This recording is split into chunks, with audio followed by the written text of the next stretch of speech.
Gather here in memory of 20 beautiful children and 6 remarkable adults.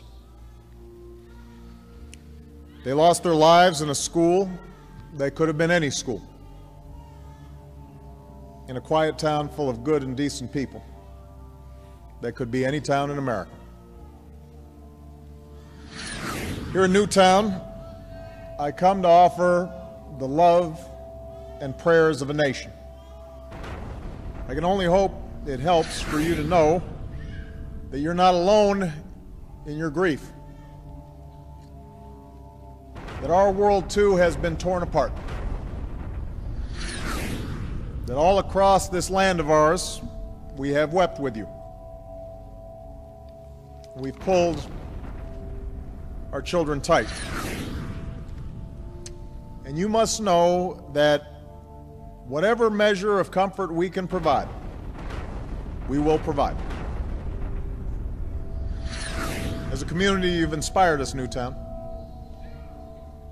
In the face of indescribable violence, in the face of unconscionable evil, you've looked out for each other,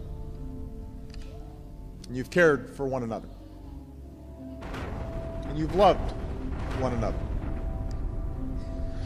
This is how Newtown will be remembered. And with time and God's grace, that love will see you through. But we as a nation, we are left with some hard questions. And we learned that our most important job is to give them what they need to become self-reliant and capable and resilient, ready to face the world without fear. And we know we can't do this by ourselves. It comes as a shock at a certain point where you realize no matter how much you love these kids, you can't do it by yourself. That this job of keeping our children safe and teaching them well is something we can only do together, with the help of friends and neighbors, the help of a community, and the help of a nation. And in that way, we come to realize that we bear responsibility for every child, because we're counting on everybody else to help look after ours. That we're all parents, that they're all our children. This is our first task, caring for our children. It's our first job. If we don't get that right, we don't get anything right. That's how, as a society, we will be judged. And by that measure, can we truly say, as a nation, that we're meeting our obligations? Can we honestly say that we're doing enough to keep our children, all of them, safe from harm? Can we claim as a nation that we're all together there, letting them know that they're loved and teaching them to love in return? Can we say that we're truly doing enough to give all the children of this country the chance they deserve to live out their lives in happiness and with purpose? I've been reflecting on this the last few days, and if we're honest with ourselves, the answer is no. We're not doing enough, and we will have to change. Since I've been president, this is the 4th time we have come together to comfort a grieving community torn apart by mass shootings. 4th time we've hugged survivors. The 4th time we've consoled the families of victims.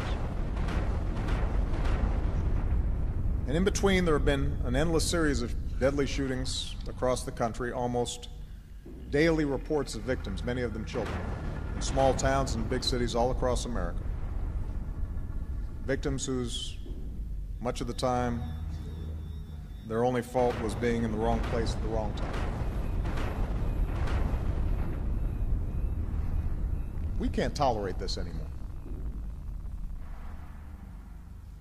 These tragedies must end. And to end them, we must change. If there's even one step we can take to save another child, then surely we have an obligation to try. In the coming weeks, I'll use whatever power this office holds to engage my fellow citizens, from law enforcement to mental health professionals to parents and educators, in an effort aimed at preventing more tragedies like this. Because what choice do we have? We can't accept events like this as routine. Are we really prepared to say that we're powerless in the face of such carnage? That the politics are too hard? Are we prepared to say that such violence visited on our children year after year after year is somehow the price of our freedom? There's only one thing we can be sure of, and that is the love that we have for our children, for our families, for each other. The warmth of a small child's embrace. That is true. The memories we have of them, the joy that they bring, the wonder we see through their eyes, that fierce and boundless love we feel for them, a love that takes us out of ourselves and binds us to something larger. We know that's what matters. We know we're always doing right when we're taking care of them, when we're teaching them well, when we're showing acts of kindness.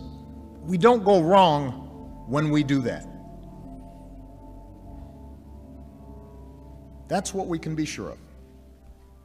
Charlotte, Daniel,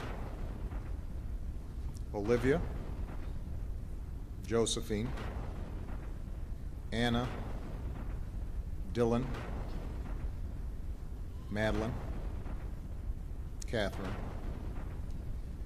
Chase, Jesse, James, Grace, Emily, Jack, Noah, Caroline, Jessica, Benjamin, Avliel, Alice. God has called them all home. For those of us who remain, let us find the strength to carry on and make our country worthy of their memory.